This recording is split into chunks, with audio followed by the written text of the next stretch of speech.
Is it true that your bowel movements change when you're in ketosis? Yes. For many people. Yes. For many people.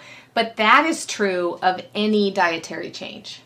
Right. So what would happen if I was a meatitarian? Carnivore? Like that's just the way. I'm not keto, but the vast majority of my diet is meat and cheese.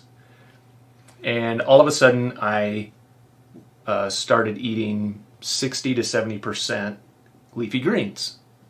That would be a considerable change to my diet, right? I would probably experience a lot of bowel changes. It could be loose stools. It could be anywhere from loose stools to constipation.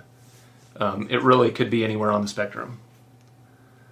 So yes, you can expect to see bowel changes anytime you make a change to your diet. So for example, someone on keto who goes back to the standard American diet would expect to see bowel changes.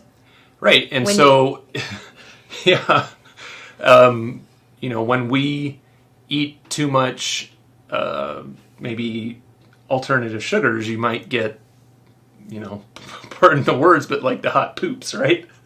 Right, because many of the alternative sugars are fermentable in the bowel. And a lot of people get constipated at first, but I find now that I've gotten back to being extremely regular, which is exactly what I would have expected after a couple of months. And exercise is a great thing to do. There's all kinds of free yoga videos right here on YouTube that you can do for digestion to help get things moving.